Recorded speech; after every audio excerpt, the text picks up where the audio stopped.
Fatihah. Fatihah itu adalah merupakan rukun sholat. Maka apabila ada orang yang sholatnya mau sholat sunnah, mau sholat wajib, tetap tidak akan pernah sah sholatnya karena rukun sholatnya tidak ada apa? Baca Fatihah. Yang pertama syaratnya, apabila ingin sah sholat kita, maka Fatihahnya harus sesuai syarat. Apa syarat baca Fatihah ketika sholat? Pertama harus tartib. Dari bismillah terus sampai walau.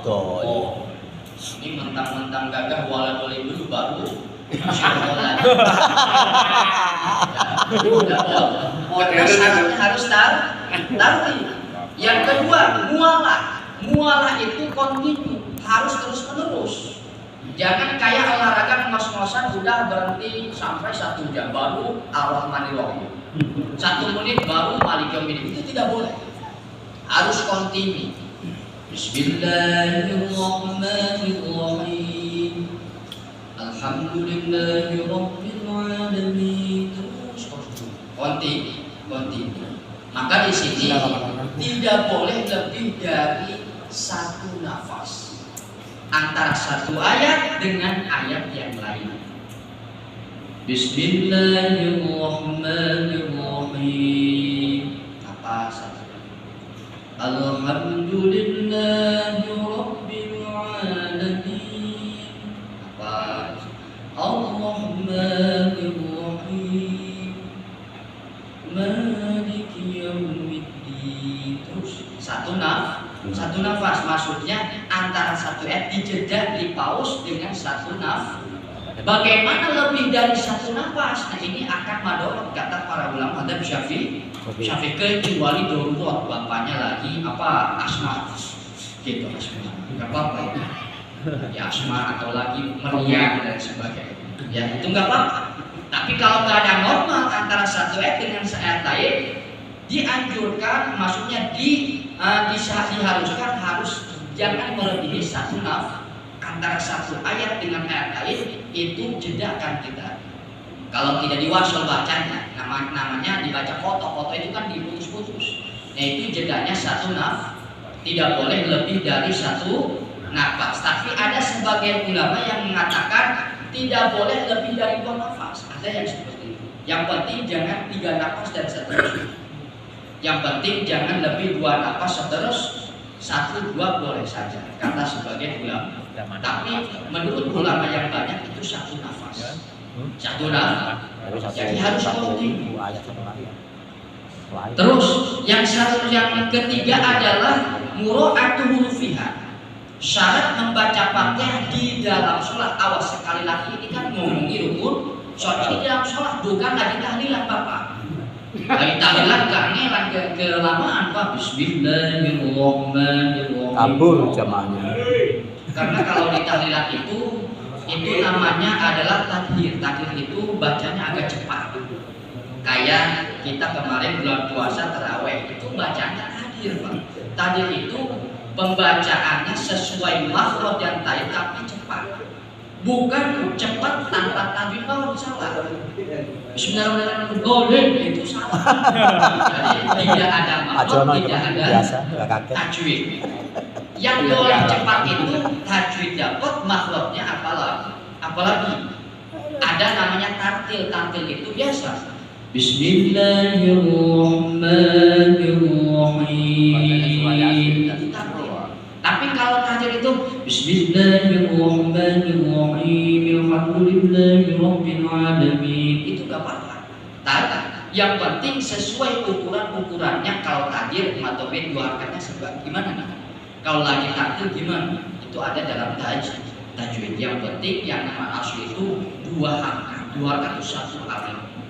Terus yang seterusnya adalah mura'atu hurufiyah, harus menjaga huruf Fatihah. Jadi bapak-bapak, falau asqata harfan wahidan, apabila kita membaca Fatihah sengaja atau tidak sengaja, nanti ada hukumnya masing-masing. Kalau sengaja bagaimana, kalau tidak disengaja bagaimana? Ini kalau sengaja tidak sengaja menggugurkan 1 huruf dari Fatihah, Contoh misalkan Bapak alhamdulillah tapi dibacanya hamdu aja. Alhamdulillahi rabbil alamin tidak pakai a. Itu kan a ada pada huruf di situ. Ini satu huruf saja batalat sholat dulu akan batal sholatnya kalau disengaja. Kalau disengaja, kalau lupa mah bapak-bapak misalkan Rahim Malik Yaumiddin. Kok tadi saya langsung Rahim aja, nggak baca Ar-Rahman ya, tapi langsung Rahim. Atau bapak-bapak langsung baca Alhamdulillah, nggak baca Bismillah. Kan orang ngelamun begitu pak sholatnya.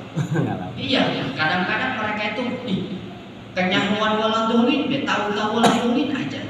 Sholatnya kan banyak ngelamun.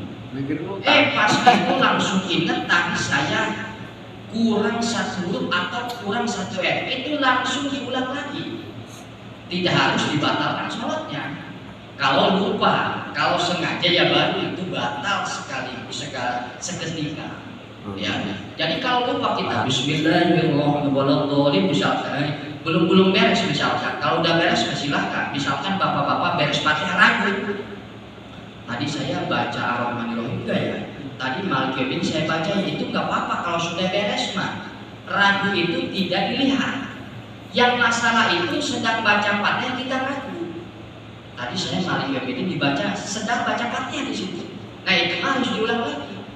Tapi kalau sudah beres Fatihah waladhdallin rabbi firli walidayya amin. Bapak-bapak tadi saya siratal ladzina dibaca nggak? Udah, jangan dipedulikan lagu itu karena sudah beres baca Fatihah. Contoh model wudu sama wudu juga. Kita beres wudu, kita misalkan beres wudu, ragu dalam hati, saya tadi tangan dibasuh enggak ya? Karena lagi wudu mikirin hutang aja. Jadi kadang-kadang orang sedang wudu saja. Itu kalau sudah beres cicilan lupa saya tadi basuh muka enggak ya, lupa orang itu kadang-kadang. Jadi amnesia itu parah orang itu padahal baru sampai lu kayak orang sholat 3-4 kenapa amnesianya parah? Kenapa ngelamunnya berlebihan, ngelamunnya parah. Padahal baru tadi rokaat yang marah sumpah itu lalu lupa. Yang namanya manusia tempatnya lu ya sudah biasa. Nah makanya kalau sudah beres dulu ragu, jangan pedulikan ragu itu karena sudah beres. Atau sudah sholat, assalamualaikum warahmatullah, sholat gak beres. Terus kita ragu, tadi saya sujud yang kedua enggak ya? Sudah diragukan karena sudah beres. Yang bahaya itu ragu. Sedang proses, sedang berjalan. Kita misalkan sedang sholat di tengah sholat ragu, nah itu yang bahaya. Kalau ragu yang tadi misalkan Ar-Rahman tadi saya kayaknya nggak dibaca, udah balik lagi Ar-Rahman ya. Daripada ragunya terus menerus nanti. Sedangkan di dalam sholat kalau ragunya terus menerus bisa membatalkan sholat. Jadi ragu itu jangan terus menerus, awas. Jadi langsung diputus keraguan itu dengan cara tadi misalkan saya pas bapak-bapak baca shiratal ladzina an'amta 'alaihim di dalam hati ragu, tadi saya Malik ini dibaca enggak? Daripada ragu balik karena masih dalam tengah-tengah pembacaan Fatihah. Berbeda kalau baca Fatihahnya sudah beres, bapak-bapak ragu, itu nggak usah dipedulikan ragunya, sudah tidak ada karena orang sudah beres. Ngapain ngeraguin yang sudah beres? Itulah agama seperti itu. Jangan meragukan yang sudah beres dalam satu hal. Juga memang dalam satu hal lain kadang-kadang sudah beres perlu diragukan, ada yang seperti itu. Terus yang seterusnya adalah mura'atu tasdidatiha, menjaga tasdid Fatihah. Maka falau khaffafa musyaddadan, misalkan andai kata ada bapak-bapak atau ibu-ibu baca Fatihah yang ada tasdidnya, contoh apa? Maliki yaumiddin, dannya ditasdidkan, tapi bapak-bapak tidak ditasdid. Falau khaffafa musyaddadan, apabila ada orang yang sedang sholat membaca Fatihah, khaffafa menahfidz huruf yang bertasdid, berarti kan tidak bertasdid. tidak mentasdidkan huruf yang bertasdid. Contoh lagi apa? Iya, kan seharusnya iya itu kan tasdid, tapi bapak-bapak tidak ditasdid. Bagaimana tuh hukumnya? Lam yu'tad dari qiraatihi, maka tidak terhitung bacaannya. Artinya bisa membatalkan sholat apabila bapak tidak diulang kembali, malah diterusi balik. Bapak-bapak, iya karena dulu iyanya tidak ditas, tapi diterusi balik. Orang tahu di situ ada tasdid, sadar punya ilmu, ya terus diterusi baik, nggak diulang lagi, itu batal sholat. Karena di sini kaidahnya falau khaffafa musyaddadan lam yuqtada bi qiraatihi fa alaihi ayyuhidahu musyaddadan, maka wajib terhadap orang yang tersebut tadi tidak mentasdid huruf yang bertasdid, harus wajib dibalik lagi, yuhidah harus dibalik. Nah sekarang di sebaliknya, bagaimana? Ada yang huruf tidak bertasdid kok ditasdid. Kalau tadi apa tadi? Kalau tadi kan huruf yang sudah bertasdid kok tidak ditasdid. Sekarang ini sebaliknya, yang tidak ditasdid kok ditasdid. Bagaimana hukumnya? Wa amma idza syaddada mukhaffafan batalat sholatuhu in taghayyara makna ma'al ilmi wal hamd wa ila lam tabtul. Wa amma adapun idza syaddada, orang yang sedang sholat membaca Fatihah. Contoh membaca Fatihah yang tidak bertasdid apa? Na'budu. Budu kan tidak tasdid. Ini mah dibaca na'budu. Jangan ditasdid. Contoh ini ada kan? Kan dal itu tidak bertasdid di situ. Tidak ada tasdid. Na'budu. Ini dibacanya begini. Na'budu. Berarti ditasdid kan? Nah itu bagaimana? Batalat sholat tubuh, batal sholatnya. Awas dengan catatan batalnya ini inda ghayyarul makna malilmi, apabila bisa merubah makna. Merubah makna berarti ini kembali kepada orang yang fasih bahasa Arab. Fasih bahasa Arab yang pasti awas. Bapak-bapak, ibu-ibu jangan sampai mentasdid yang tidak bertasdid. Udah gitu aja.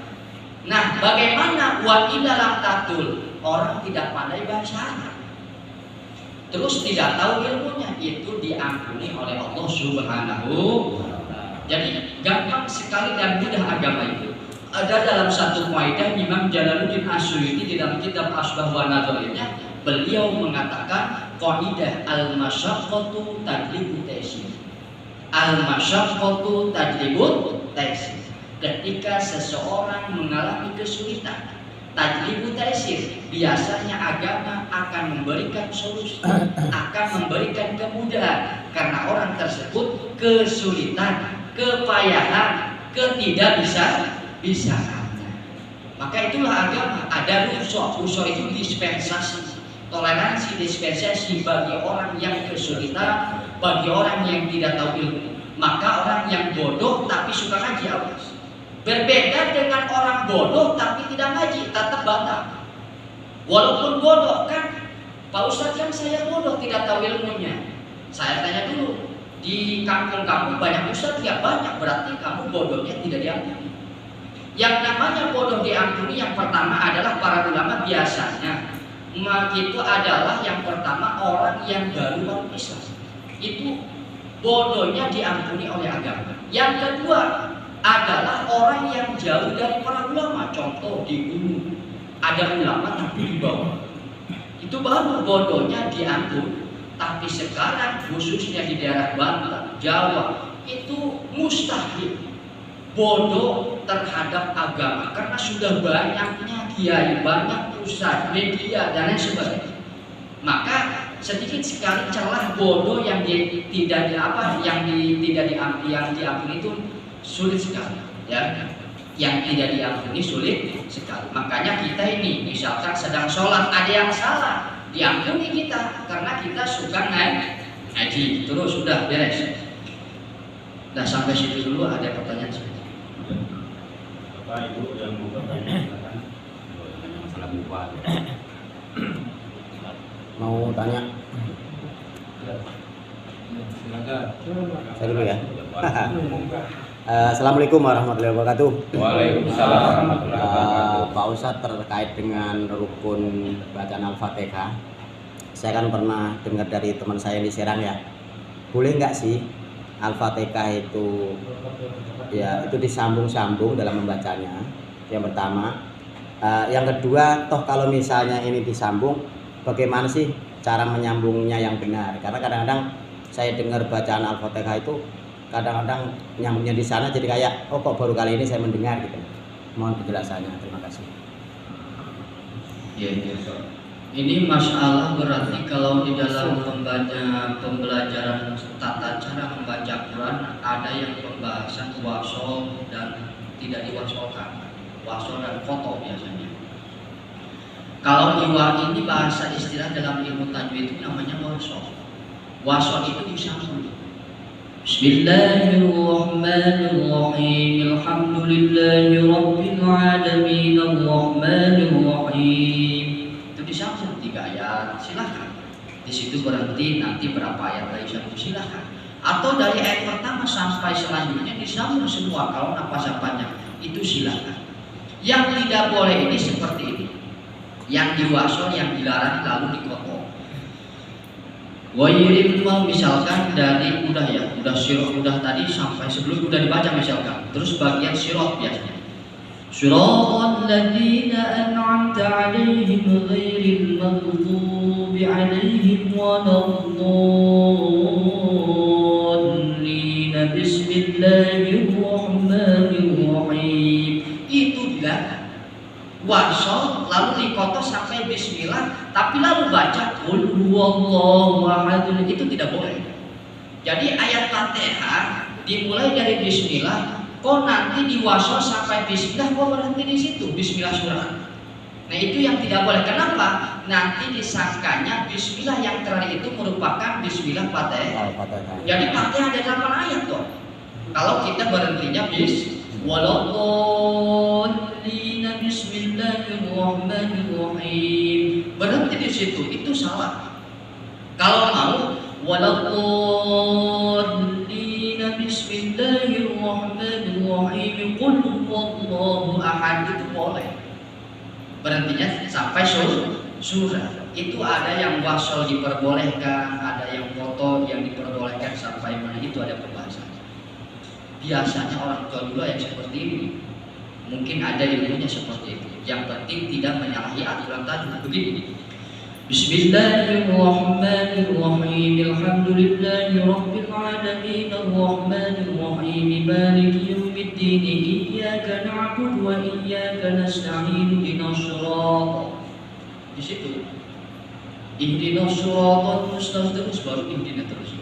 Ada yang sampai situ. Itu nggak apa-apa. Orang tua dulu kebanyakan seperti itu. Di daerah saya masih ada yang seperti itu.